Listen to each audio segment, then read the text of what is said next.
There is a version of you in the world which is important, which is respected, which is rich, which is capable, which is charismatic and funny and interesting. You're not him yet, but you need to make a plan to become that person. That person exists. You have to make it come true. I don't believe in faking it before you make it. There is nothing fake about belief. You have to wait for the rest of the world to catch up with what you already know. You have to see through time, act accordingly, and prepare to told you so that eternally upsets doubters. I'm saying you must believe all of the things you want to have are going to happen. You must see through time with a plan in place so you can see it all come true to be the man you want to be. It is impossible, and I have never in my life seen a man who eats right, goes to the gym every day, and train hard not have a good body. The universe is extremely giving. It will give you anything you want. He imagined himself with a good body. He made a plan to get one. He followed the plan and he got it. I've never seen somebody who works hard, who's in the right networks, who's paying attention, who is not rich. I've never seen somebody who dedicates himself to the gym and eats right, who is not in fantastic physical condition. It's impossible. You can have anything you want. All you have to do is make a plan and see it. So there's no such thing as faking it before you make it. No, you see it and you make it come true. You make everybody else accept your version of reality. You see a version of yourself inside of your mind. And when other people do not see it, when they look at you, you bend space-time and change your outward projection, your avatar, so others view you exactly the way you see yourself. It is called belief. You must have a vision for who you could be. The power of belief is real. Words and thoughts have power. Use them. They are tools and weapons to aid your ascension to greatness. Let me give you a thought experiment, all the people out. If I was going to shoot you with a gun, and I'm going to shoot you in the chest, one shot, do you stand a greater chance of surviving if you believe you will not die? You can say one of two sentences before I shoot you. Don't shoot, you'll kill me, or don't shoot, I will exact revenge. Which one of those two sentences makes you more likely to survive the bullet wound? The power of words is real. So you must say things that I had a very old video before. I said, I'm a sayer. I'm a sayer. If I say something, it comes true, which means I don't need the motivation to do difficult things. I just need to find the energy to say things. But then I have a bond to myself because my word is my bond and my contract is golden where I do them. So if I say I'll do 1,000 push-ups, I'll do 1,000 push-ups. So when I'm sitting there feeling lazy, think I don't want to do 1,000 push-ups, I think, well, if I just say it, then I have to do it. And I always have the energy to say something, so then I do it. So that's why I always train. I say I'm going to train every day. So guess what I do? I train every day because I don't break promises to myself because my word is iron, which means if I've never broken a promise to myself, if everything I've ever said I meant, when I tell the man, if you shoot me, I will exact revenge. That means I'm not allowed to die. My body won't let me. I'll continue to breathe. I'll find the chi deep within my organs so I can come back just to knock on his door, just to make sure his worst nightmare comes true. But please understand that losing hope is fatal. Hope, you will fight to keep it. If it's your six-pack, you'll do training to keep it. If it's your girlfriend, you'll try and keep her happy. Fighting to maintain and retain or gain and obtain shows genuine appreciation. When you're happy for something, you fight for something. So I believe fighting is happiness. And when you're fighting, you're happy. So let's make a list of all the things required for a man to be happy in the world today. 1, a battle.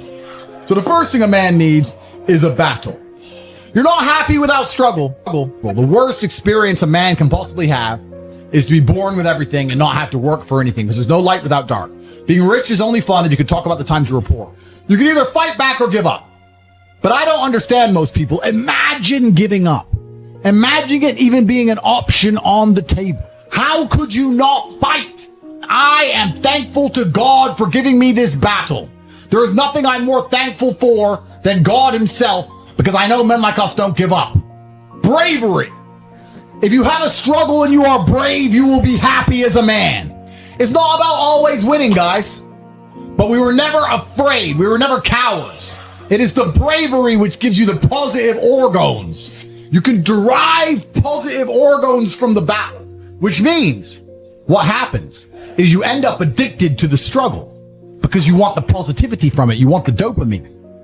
And if you're addicted to the struggle and you have any semblance of capability, you then become one of the most important and formidable forces on the face of the planet because all you do is fight. I don't have any fun.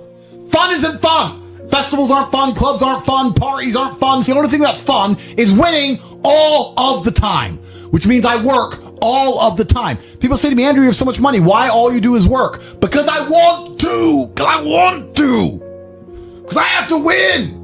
We are designed, we have evolved, we're biologically wired to want to win as men. It doesn't matter if it's a coin flip.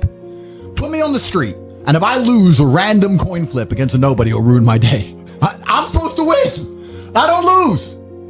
Guys, if you're ever feeling sad, do these things. You'll be happy. I promise.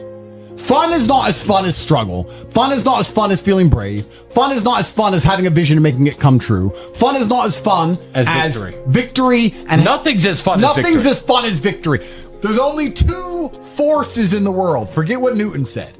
There are two forces in the world: stress and relaxation. You have positive organs and negative organs. You can fight evil or you can run from evil. The problem is, evil is very, very fast.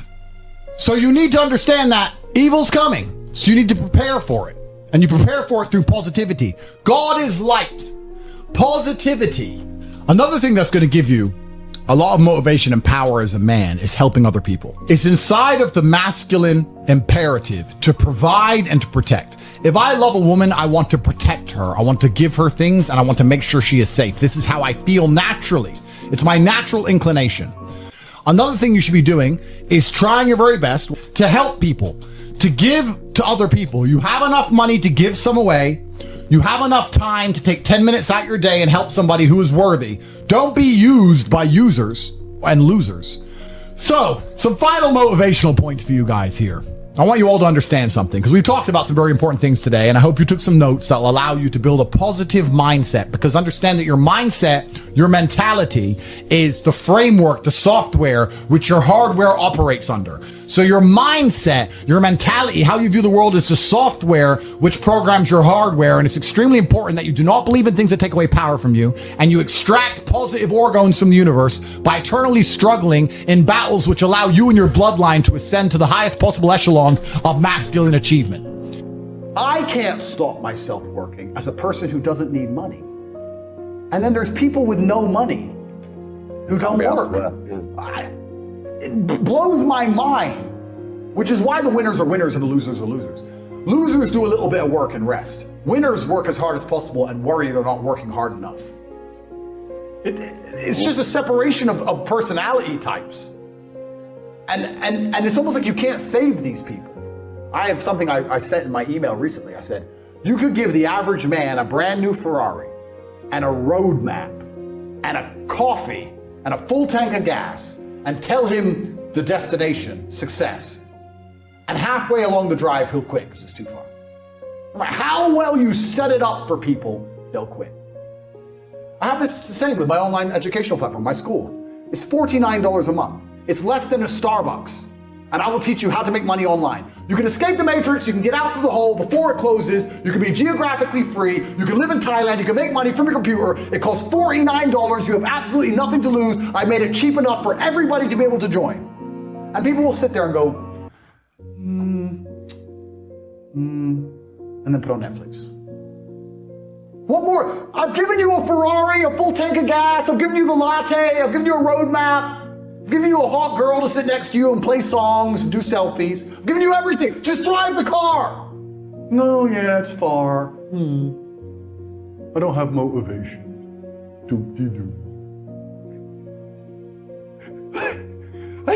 You're a loser. You are a loser. If you do not win, you lose. What do you call someone who loses? A loser. That is an underused word. Loser. My brother and I use it all the time. This person thinks this. He's a loser. What do you mean he's a loser? Look at him. He's a loser. He lost. Name a competition. I beat him at anything. Uno, marbles, a fight to the death. You name it. I'll decimate this loser. Oh, he thinks I'm a human trafficker. Oh, with the loser. Give a he's a loser. But I think life is actually pretty simple. There's action and reaction. There's cause and effect. There's brave people and there's cowards. A lot of people are self-interested. And if you understand the basis of these motivations, it's not difficult to work out why the world functions the way it does. And cause and effect and action and reaction are very real. And I think one of the largest plagues we have in the world today is a lack of action amongst people. And deciding not to act is an action in and of itself, right? And that's the only philosophy you need for life. If you want something to move, you have to move it. If you sit and wait for somebody else to move it, you're a coward. Yeah. You're just hoping it's going to happen. Period. Absolutely. And that's why I don't understand when a lot of people who see where the world is going and see the future that's going to be laid out for their children kind of just hope and pray when they really need to be taking a more active role, even if it's as simple as discussing every subject with anyone who will listen and try to open their mind. Open minds, correct. Yeah. And the closer that, it's actually interesting because I think humans, or maybe this is just me coping, maybe this is cope, but I think we're designed to struggle a bit. Because the closer you are to struggle, the more sensible you are. And gender roles all fix themselves in struggle, right? If you have 10 men and 10 women and they crash on a deserted island, the men do the man stuff, the women do the woman stuff. There's no discussion about gender roles because you're gonna die. Right. So the men have to go hunting. The women are going to try and sew a blanket, whatever, because we're going to die now. Right. So we don't have time to talk about whose job's what. Right. Also, if you meet somebody who's had a hard life, they seem to be pretty wise. Yes. It's difficult to find someone who's had a hard life who's a total idiot. When you speak to these liberals or these morons, they've had very easy, soft lives. So I think humans are supposed to struggle a bit. Absolutely. And in the Western world, it's the age-old adage. I know it's overused, but hard times create good men create good times, and the good times create a bunch of weaklings, and they mess everything up. Yeah, it goes to a point, and then it goes the opposite. It goes the opposite way. Yeah. These people have had too easy lives for too long, and you can apply this to nearly any of the societal ills that apply to the Western world. People have had it too easy for too long, and none of them know any struggle at all. I mean, I don't know about you. I can almost crash my car 10 times. And I only slow down when I hit the tree. This is how I am. Like, I think that inside of the human psyche, sometimes you need to be shocked. You need to be hammered with something. That's just how it goes. Because until then, you're like, maybe I'll keep it in mind. Yeah, well, I got away with it. You keep going. Yeah. But when you finally learn your lesson, right? But there's a lot of these people out there who aren't being taught any lessons at all. And they're going to destroy society en masse because they have never had any kind of difficulty in their life. And what is life without difficulty in the first place? As a man, there is no easy life. Your life is not about being easy. Your life is not about being happy. Your life is always going to be difficult. All of the pain you feel, all of the sadness you feel, you're supposed to feel as a man, and you have two effective binary choices. You either go through the suffering and go through the trauma and go through the hardship it takes to be a man of value, or you suffer eternity as a nobody. There's two ways to suffer. You either suffer as becoming a somebody, or you suffer as a perpetual and forever nobody. The reason you lose is because you've been programmed to lose by all of your experiences throughout life. Winners are programmed, losers are programmed. I was programmed to be a winner in any scenario because I was raised in a very specific way. You were not. So we're going to start at the absolute beginning of why you've ended up a loser, because most of you never self-reflect. You're dummies who never look in the mirror and say, how did I end up where I am? Why am I the person I am? Why do I believe the things I believe? You don't self-analyze. So you don't understand how your own mind works, which means you don't understand why you are where you are, because before you make a move on the chessboard, you need to analyze your position. By analyzing the board, the smartest thing you can do is to try and take your strengths and play them off against your weaknesses. So if you're poor, you have hunger and motivation, what you have to do is fix the things you don't have. You need to get around rich people. You need to get a good network of people you can trust who have a lot of money. You need to find a teacher who's prepared to teach you how money really works. That's the first thing. The second thing, and your biggest problem to fix, is your monumental laziness. And you have to understand that you innately are lazy. You innately lack hunger and fire. You're innately afraid. You're a coward. You lack the balls it takes in many scenarios to get rich or die trying. That's the truth. People in the ghetto already have the fire. those brothers already have fire. They're already prepared to do anything it takes. You need to ignite the fire inside of you. You need to make sure there's something inside of you that's going to get you motivated like a poor person's hunger, because you've never felt it before. Because the poor don't need motivation. The poor understand what it's like to be taken advantage of, and the poor understand what happens when you have no money and no food. You don't. You're not poor. You have food in your fridge. Most of you are not actively building a future. You're not actively trying to build the dream life that you want to have. And then you expect it to just appear. Do you know why? Because when you were born in the middle, your parents put food in the fridge. It just appeared. The heating was just on because it was cold outside. We knew. You never had that problem. That's why people at the bottom, we understand intricately. We understand this viscerally. We understand that nothing is going to come to us unless we go out there and get it ourselves. And once you have that, you have endless motivation for all things. That is extremely important. You have to train a fighter, a boxer. Do you want somebody who has poor nutrition and poor sleep, but endless fire inside of them, someone poor, to turn them into Muhammad Ali? Or do you want somebody with a good bed and good food, but lacks fire? Which one do you think is going to become a champion? Which boxers have become champion historically across time? Were they rich men? Were they from middle class incomes? Or were they from the ghetto? Were they from the bottom? It is all a test. It's all a test. You watch me because I perform flawlessly, and I'm not afraid to pay the price. You'd be up here with me if you were brave. When I say brave, and this is a genuine question, when is the last time you made a brave decision? When's the last time you took a brave route and did a brave thing? And I want you to actually take a few seconds and ask yourself that question and answer it. Bravery is a muscle like every other one, and it must be flexed and used to grow. Bravery is extremely important, and Bitcoin's a super easy answer. What's the worst that can happen? You lose your money? Do you think people like us were afraid to buy crypto once we worked it out? Once we were told about Bitcoin at $800, do you think we were afraid to buy it because we might lose money? Do you not understand? People like us don't give a fuck. That's how we end up here. Oh, you're lacking hunger. You're scared to be brave. You're lazy. I don't want to put my $6,000 into Bitcoin. I might lose it. Because you lack bravery. So, if you've done nothing brave that you can mention instantly off the top of your head, then what you need to do is something brave quickly. I'm not quitting. That's called handing the prize to somebody else. There are a certain number of prizes in the universe. There are stars that exist. They're just out there. There's prizes. So the people at the bottom have something that you don't have. It's hunger. You need to now, and this is the actionable, guys, you need to cultivate a lifestyle which is going to endlessly give you fire inside of your heart so that you never struggle with motivation ever again. You need to cultivate that with your social circle. So you need to be around motivated, hungry men.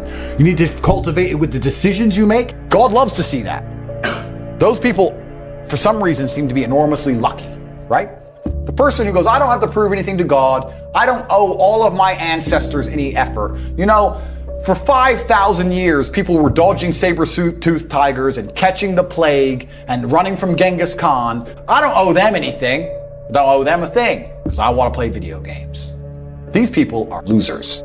I wake up every day with something to prove. I have hundreds of millions of dollars. I'm in fantastic shape, 4 times world champion, fighting the matrix out here by myself. More. I will have to be braver. I must try harder. All I do is prove myself. So when I hear people go, I don't have nothing to prove, then you're a loser. Peasants have never felt like they needed to prove anything, but kings felt like they needed to go and conquer land. Isn't that it's coincidental that the king, who already had it all, felt like he needed to go to some far-flung land and conquer it and take it and prove he's the king. But the peasants, oh, I don't have to prove nothing to nobody. You're a loser then. You're a dummy. I absolutely and utterly, completely have everything to prove to everybody all of the time. That's who I am. I will prove anything to anybody. If I sit and say X, I will prove it. I don't want a woman to ever go through anything bad in her life. I think a man should go through it for her and protect her, because I think that's how she's her best self as a woman. But I think to be your best self as a man is the absolute opposite. And when someone emails me and says, this has happened to me, I'm like, good. No, what do you mean good? It's terrible. How else are you going to become important? How else are you going to find endless fire to get up and struggle in the face of the competition that's out here in the world? How else you're going to do all that with a nice cushy life? If any man's honest with himself, think about the biggest transformative stages in your life. Think about the times you got the most work done. It was a bad part of your life. You were heartbroken, or, you lost a house, or broke, or whatever. That's when you did shit. When everything was fine, the mortgage is paid, dinner's on time, it's kind of doop-de-doop-de-doo, little by little, do a little bit of work, do a little bit of relax.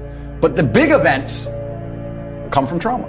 This is it. So it's a cheat code. It's a cheat code to climb the mountain. So when I get a message from whoever and he goes, my wife left me, I'm devastated. I say, I understand. I completely understand how hard it can be to lose a woman that you've given your entire life to. I think that as a man, your happiness comes from feeling respected over feeling loved. And the reason perhaps you're happy now is because you have more respect for yourself because of the decisions you're making, and you have self-respect. Yeah. And I think that a lot of men, even if they have self-respect, if nobody else respects them, they're struggling. I have no interest in being happy. I wake up and say, how can I be proud of myself? What can I achieve that makes me proud of myself? How can I do things that make other people respect me and are proud of me? How do I have a day which I complete when I come home? The woman who's in my house says, wow, there's no man like you. How do I live a life so my children look at me and go, Dad's a superhero? How do I make my mother call me and say, I couldn't possibly be more proud of you? I have to live the exact same life regardless of how I feel. So for me, happiness is not a good indicator on how life should be lived. But you need to sit down and look at your life and say, what's going to make me as motivated as possible? Is it developing an imagination to imagine my dream life? I'm sure it is. Is it having a social circle of people who are always trying to elevate? I'm sure it is. You need to then sit there, look at every facet of your life, analyze it one by one, and develop a lifestyle which is going to give you endless fire, because without it, you are going to lose. You are broken inside. You are lacking a fire inside of you, because once you get that fire, you become invincible. The fire inside of your heart makes you hard to kill, truthfully. It is the fire inside of your heart that makes you uncrushable. The kind of cockroach which survives a nuclear explosion. It is extremely important that you are never in a position where you lack motivation ever again. It is extremely important that you never up an opportunity that is handed to you ever again. And these things are conscious choices you make by changing your lifestyle. There's nothing stopping you from winning besides yourself. I have now given you an actionable. The actionable is for you to design your life around getting endless motivation and fire in all ways. Everything you do needs to be deliberately geared and designed towards giving you motivation and making you feel hunger inside of yourself. Then you must take all of that fire, turn it into positive energy, and exude it out into the universe. If you want it to rain and you don't know what to do a rain dance. Perhaps the rain dance will not make the clouds seed. However, God will be happy that you're taking action as opposed to just sitting still, quietly waiting for rain to appear while being submissive and subservient. No, you have to go out there and do things. God wants to see you take care of what He has given you. Nobody continues to give gifts to the ungrateful. This is absolutely true about life. It's extremely important that you show God that you deserve it. Your discipline will shape your destiny, but it is extremely easy to be disciplined if all you've ever known is struggle. Guys, you as a man should be offended by the fact that my brother and I started miles below you and have surpassed you in every single human metric. That should bother you. But you should also sit there and go, why are they beating me? They started below me. They started the race way back there. And I was so lazy and so stupid, and I took life for granted, and I expected everything to be given to me, that these guys have managed to lap me and surpass me based purely on hunger and grit alone. They had no advantages. All they had was this innate desire to do anything it took. Now is the time. Every single day you need to wake up, take action, and get things done. Happiness to me is a super interesting concept, because when people come to me and say, I'm not happy, I say, why should you be happy? They're like, what do you mean? It's like, who told you should be happy all the time without working for it? Happiness is at the top of a mountain somewhere. You ain't been anywhere. You haven't even climbed it. I think everybody on the planet has something to prove. If you walk through life and feel like you have nothing to prove, then you're a loser. If you wake up each day and go, I don't owe anybody anything,